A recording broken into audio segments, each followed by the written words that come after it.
Hey there, welcome to the Screen Lawyer Podcast. My guest today is my cousin and my favorite musician, Neil Salsich. Neil, welcome. Thanks, Pete. It's good to be here. It's great to have you here. We're going to talk about some really cool stuff, right? I'm excited, and who knows where we're going to go. I know. So. Well, you'll have to check it out and stick around.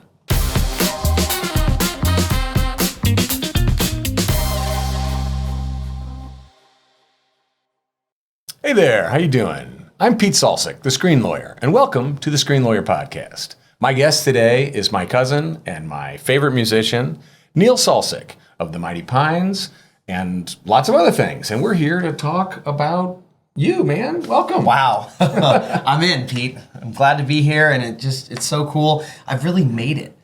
I finally made it because I'm on the Screen Lawyer Podcast. Well, I know that little thing on the voice. What was that? That's network. That's not really big. That road led to here. Well, I think it's nice to have that acknowledged. That's for all important. the viewers out right. there. Yeah, for folks who I don't know that there's anybody who doesn't know, but let's, a lot of times in these things with guests, I want to hear the journey, and I want to hear that. But let's start with the most recent part of your journey. I mean, the voice. Yeah. Tell us about that. Wow. Truly the thrill of a lifetime. And it also something that you were involved with behind the scenes as my family and professional entertainment lawyer. So you were very helpful right when that that thing was germinating. That I got all these legal contracts in, and oh my God, what am I going to do? I still got to sign these and go to Hollywood and do all the things. But that was an amazing year. It's been almost I know, that's a year. what's wild. That's what's wild. Because, a lot of people didn't start seeing you or hear that you were going to be on this season until it came out this spring. Yeah. But we were last summer. Yeah. I remember we were on a Zoom, and I'm looking at you, and I said, Neil, this is like a 57-page contract, and it's not a negotiation. They're not going to change any words in here. My job is to make sure you know what's in there. And we went through it, and you were like, yeah, I'm going to take my shot. Yep, it all worked out, and I had a feeling it would anyway. Yeah. So, but what a journey and what an excitement just to be singing in front of Chance the Rapper and Kelly Clarkson and Reba McEntire. Even speaking about it is still a little surreal. Oh, I bet. I'm not sure that it really happened. Yeah. But at least I can go on a screen and watch a video of it to prove to myself that it did happen. Right. No, it definitely happened. And you had a lot of people excited about the journey. And what I think is so interesting, because we, in this podcast and just in general, I talk all the time about things getting on a screen.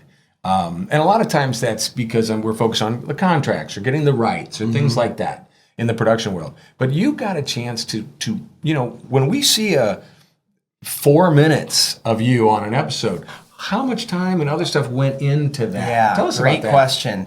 That is really the defining factor for me of the whole thing, because it was a year-long experience, distilled down into cumulatively, 30 minutes on screen over the whole season or something, which is a good amount of time. You know what I mean? But still, that's an amazing way to think about it, because I was out there for weeks and weeks and weeks. And I always think about when people would see me perform. For example, the Marvin Gaye tune that I did that was montaged due to this whole battle partner dropout. You'll have to go back and watch the episode, folks. But that was 3 weeks of being out in a hotel in LA, next to an airport, smelling plane fumes every day when I try to go out and get some fresh air. Yeah, exactly.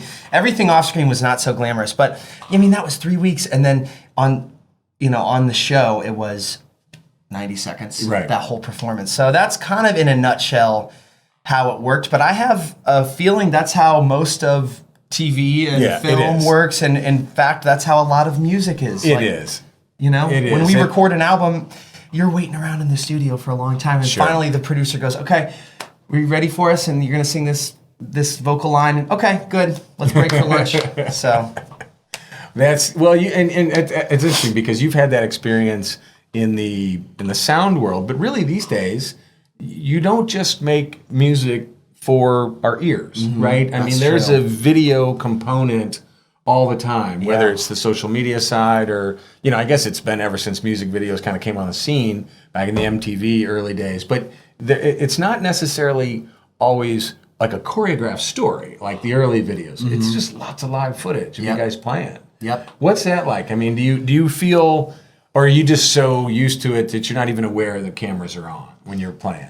You mean just in a live music setting? Yeah, or even in like in a practice setting or in a recording setting. No, you're still aware that the cameras are on. That's like almost it feels like a necessary evil, to be honest. Right. It's like not something I really always want, but you know that it's necessary. If you don't have content, like visual content for your fans, it's not going to cut it in 2023. And that's an example of kind of many things that I would wish weren't so, but you just know that you got to play the game. I mean, you know, and I don't mean to say that content isn't great and stuff, but just from my experience, from my story, I just came at it truly from a musical audio kind of creative thing. And a big part of my journey over the last decade has been negotiating with the modern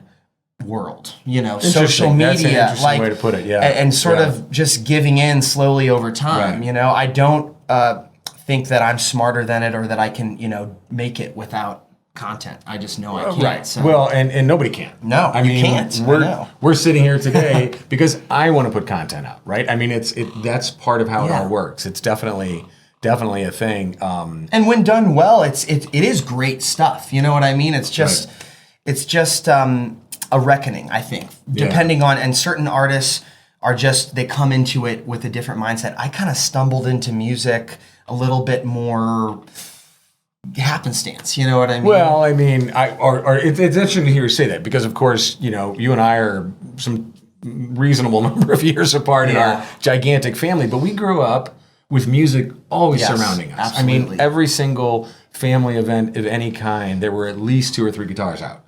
It just was always the place. And I remember thinking, you know, okay, I want to get up there someday, but I didn't start when I was little, right? So I was in college, and I'm like coming back from college, and I had just started playing guitar, and I'm like, can I sit up here with my uncles, right? Was that stage.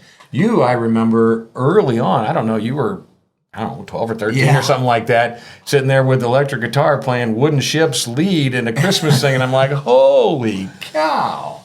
You were, so I wonder if that is just something that's always been there for you.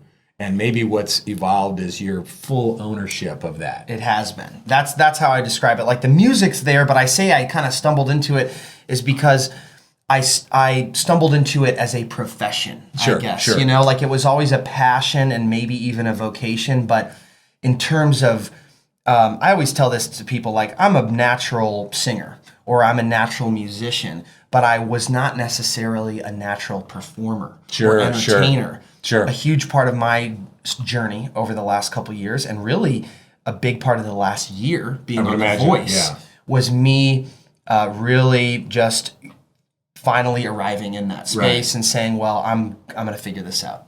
You know? And so I think that's so fascinating because, of course, completely biased, doesn't mean we're wrong.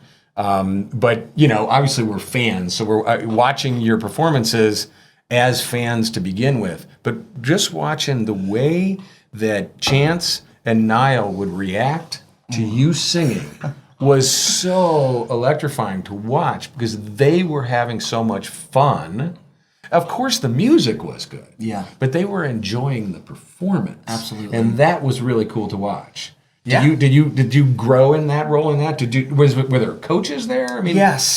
Tell us about that. Totally. This is fun. I really haven't had a chance to like actually really unpack. that whole let's thing. do it. I've done a lot of 5-minute radio spots and kind of just this and that, but this is cool. So there was a stage. A choreographer, I will say. Actually, I wish I knew the official title because this guy is, the choreographer to the stars. And I love, that was one thing that was great about being on The Voice was working with the band or the stage directors. Like everybody else is such a pro. Oh, such a pro. And I'd say, well, so who did you work with before this? And they just drop names and I just go, oh my, crazy. So that's really exciting. And that makes you go, okay, this is a big deal. Yeah. But there was this guy, Paul, and he was out there. You didn't even get much time to work with him. And it wasn't a vocal coach. You'd go in this hotel conference room that we were staying at, this dry, just plain room. Right. But you'd work on your routine. And it's funny, just like a good music lesson. I was with him for maybe 30 minutes. And I really think that 30 minutes I'll be able to unpack stuff from that for years. Wow. I mean, and that's the way a great guitar lesson can go. Right. They'll just give you these little morsels and you'll chew on them for a long time. Right. So he just worked with me about eye contact, and that's such a vulnerable thing as a performer. I think it is. I mean, I think it is even when I'm speaking, when I'm, years ago in front of a jury, it was a similar type of thing where I actually got stage direction from a client, Todd McFarlane, and had done a lot of stuff. I'm like, okay, I'm gonna listen to what Todd says. And he literally, in this closing argument years ago, says, well, walk here, now turn there, now do this. Had nothing to do with the substance of what I was saying. But he could see a presentation method that I couldn't. Mm-hmm. So I just followed his directions. And it was exhilarating. And I realized, okay, it wasn't stand here, do this. It was a way to move and to connect in a particular audience of a jury, which is different than what you're doing. But it was that unpack, and I still think about that. So that's really cool. And I imagine, so I love that word exhilarating, because that's what I was feeling when I was kind of learning these techniques from Paul. But I want to know what you think about this. You would get this information and this direction, but for me, when I went on stage, it did kind of go out the window. Oh, sure. Which is a beautiful thing, though. I think that's what makes a great performance. You have these tools and these skills, and you refine them and practice them, but the way to get the real magic. And I imagine when, if you've had any great epic courtroom presentation that should be in a movie. I love courtroom movies, but it does. You kind of get into that flow state where you're certainly not executing your choreography. Well, if you're thinking, I do this next, you're not performing. Exactly. You have to get that. I think, and that's when you do the practice, right? Yes. So that when you are live, you are just drawing from what's already in you, and you're not thinking that I'm going to pull this and I'm going to pull that. It's just happening. Mm-hmm. And you're right. Flow state's a really cool thing. And I love watching you guys play. And I want to make sure we talk about the Mighty Pines and your journey as an artist too. But the thing I wanted to finish up with the voice, you had the experience. We all were at a watch party with you. Yeah. You knew what everybody was gonna see before we all saw it, and of course we all thought it was completely wrong. Yeah. That you didn't move on to the lives. But what was that like, kind of knowing that? How did you deal with that? Because you and I talk pretty often, and I purposely, I don't know if you remember, but the day before you were singing in that last show, you texted me and said, I'm singing tomorrow to see if I make it to the lives. And then you came home 2 days later. Yeah. I never asked you what happened. And I didn't want to ask you. I didn't want to put that on you. I wanted to experience it like everybody else. Totally. But you had to hold on to that. I wondered if you, suspected it, because I just was giving you updates up until a certain point. But that was the hardest part about the whole thing. Right. That was the only, overall, the whole voice experience was great. There was lots of little challenges or frustrations, but the only truly just unpleasant part of it, was coming home at the end of February for the next 2 months, just having to keep that under wraps. And what can I say? It was just because, here's why it was hard actually, because most people that I would encounter would look me dead in the eye with all of the confidence in their heart and just say, and not ask, did I make it to the lives? They'd say, when are you going back? And like, when are you going to be, all this stuff, which I really do appreciate that people felt that way, so I'm not, but that was hard, just to, I'm going back. I don't know, I got to check my email. Maybe they'll tell me soon. Well, or, I can't tell you. Confidential. Yeah. No, right? I know, but it was just, in the moment, those interactions are very nuanced and very, they can just be vulnerable or uncomfortable, but, I just grin and bear it. And so I was actually relieved during the final finally watch get to the party. show, yeah. You know, I was just like, finally, let's just wrap this thing Well, up. and I remember when we were there, we had a big group of family and friends, and as soon as it happened, it took like 3 seconds, and the whole room, I mean, I'm still getting the chills thinking about it. The whole room stood up, standing ovation. I mean, it was special. It was really cool. It felt like we were part of the team. Mm-hmm. You know, if that's a thing, and for sure. Those were the important people in my life that were there, I think, and a lot of family, a lot of musical insiders, including you throughout the years, just people that have been very influential to me and supportive and have great skills that have helped me throughout the years, and they were all there in that room. So it was really cool. So let's talk about something else that's really cool. Just recently, you with your band, the Mighty Pines, and I want you to tell the people who don't know the Mighty Pines, if you get nothing out of this whole podcast, go check out the Mighty Pines. This band is amazing. You guys played at Benton Park, an outdoor concert series here in St. Louis, on an absolutely gorgeous, literally Hollywood crafted sunny day. Yeah. in front of a huge crowd. Last night I was thinking of a love affair of mine. Pretty soon I got to drinking. What better way to pass the time?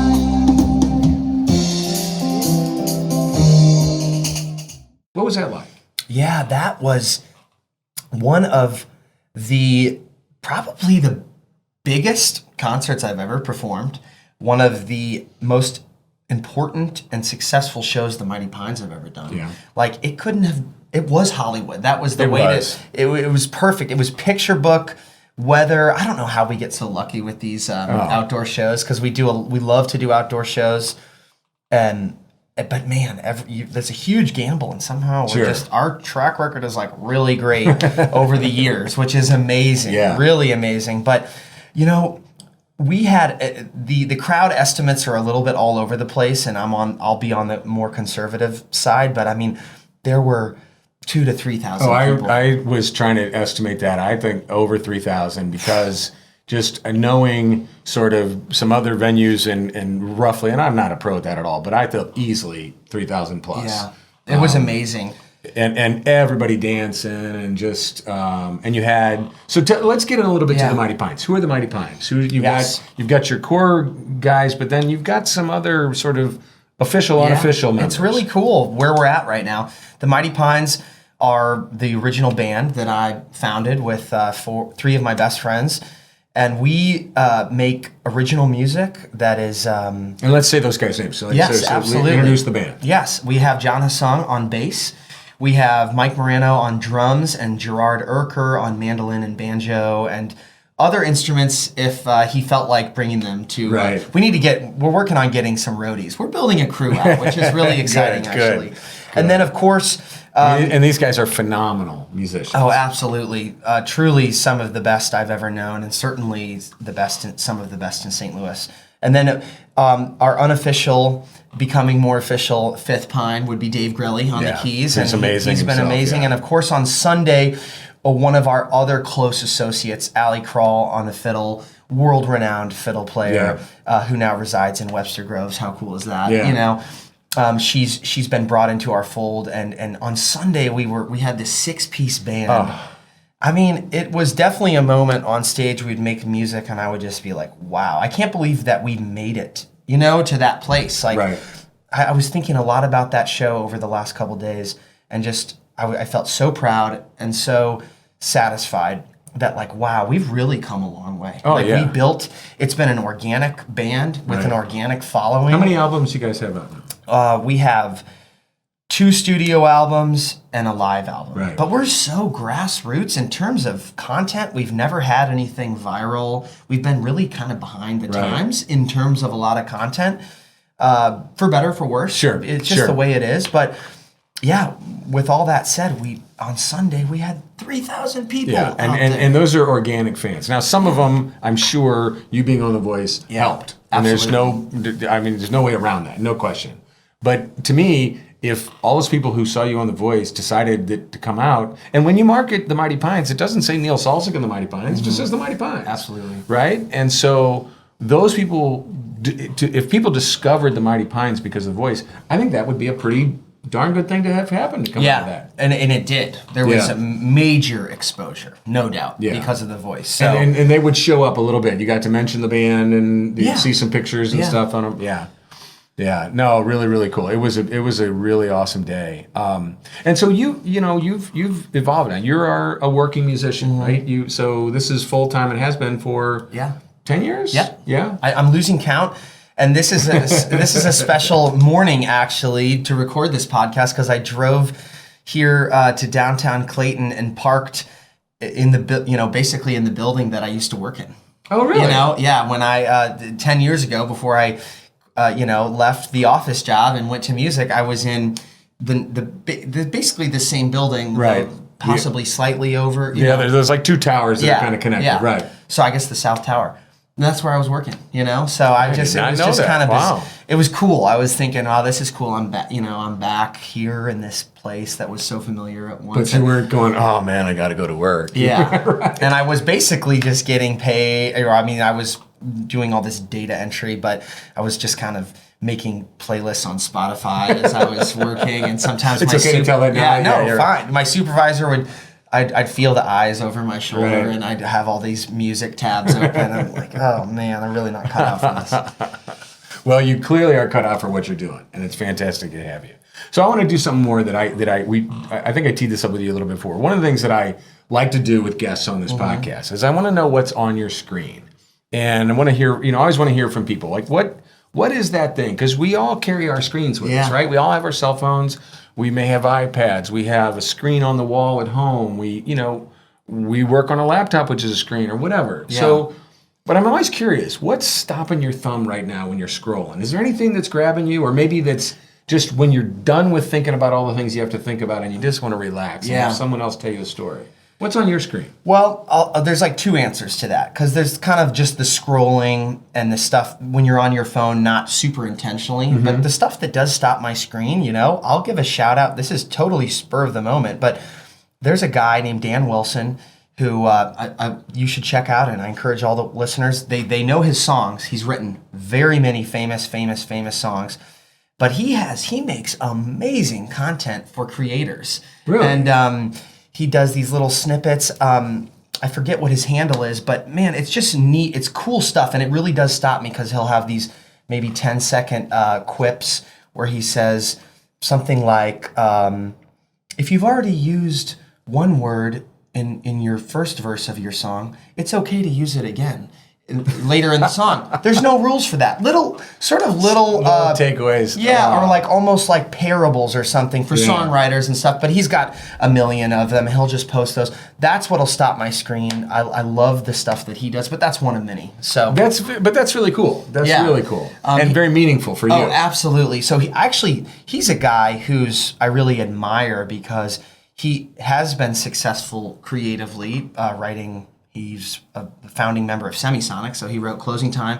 He wrote some of Adele's biggest songs with her. Wow. But so he's had all this success, and yet he's still emerging into something new. He's like creating this new persona as this songwriting guru on social media. Wow. And I don't know. So I got on a tangent about him. So that's kind of quick. That's really scrolling, cool. Yeah. But if I'm really enjoying myself on my screen, I'll be on YouTube because I think that's the king of all content to me. It is. All the social media platforms are great, but I think the one that will outlast them all and that already has is YouTube. Well, we're going to be on YouTube. This will be on YouTube. I think no matter where else you are, you're also on YouTube. Yes, exactly. Or you're feeding to YouTube or something. Do you do this? So I will sometimes, I'll flip on YouTube. It's late and I may have started with a search.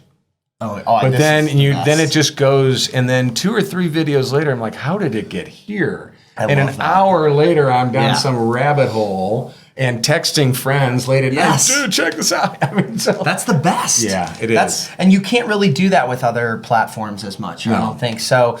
My computer routinely is just like basically overheating because I've got like 36 tabs open and they're all like 3-hour podcasts or documentaries or whatever. But, I'll go in there and watch music. I'm actually I will teach myself music. Like as a professional, I mean, stuff that is deeply meaningful to my professional career, and I'm learning on YouTube. Sure, I mean, absolutely. Isn't that insane? I mean, so we're consuming it for entertainment, but it's truly an essential part of my business. It as is. well. I think that's true in a lot of professions. The ability to tap into other people's expertise. It can be as simple as I got to change the ring around my garbage disposal. I'm going to do a YouTube video, find out how to do that. But it's also these things like you said. There are so many experts putting out content, and a lot of them are there. Just someone else recorded it. It wasn't something they sat down to do. But you can watch how somebody moves on stage, or maybe somebody did something with a song or whatever. Yep. Yeah, I think it's wonderful. I think that's cool. I've actually, in the last year, I've built something into my own practice routine. And it's kind of nice to actually give yourself permission to do this, because usually you think of vegging out and watching YouTube as not very productive or informative. Right. Actually, I'll practice music for an hour or something, and as kind of a cool down, but I'll still have build your this setup, in. everything. Yeah, I'll still build this into what, a valuable piece of my day will just be 30 minutes watching videos, because it is informing what I'm doing. I am studying what they're doing, even if I don't realize it. Right. If I'm enjoying the video and really being moved by the music, like that's valuable. That's part of that thing you said before, when you all of the instruction you have, then when you get on stage, you don't think about any of that, but it's all part of, you're drawing from it organically, and you're just adding to the pool of things you're drawing from. Yeah. So Pete, I want to know what's on your screen. I don't know if your guests actually, but I actually do want to know. So because it's going to be something cool. Yeah, no, it's interesting. So when we, my wife and I have this routine, sort of, that we have shows that we date, right, together. And then, we have an open TV relationship, right? She's got some things she watches, I got some things I watch. That neither of us are terribly interested in the other.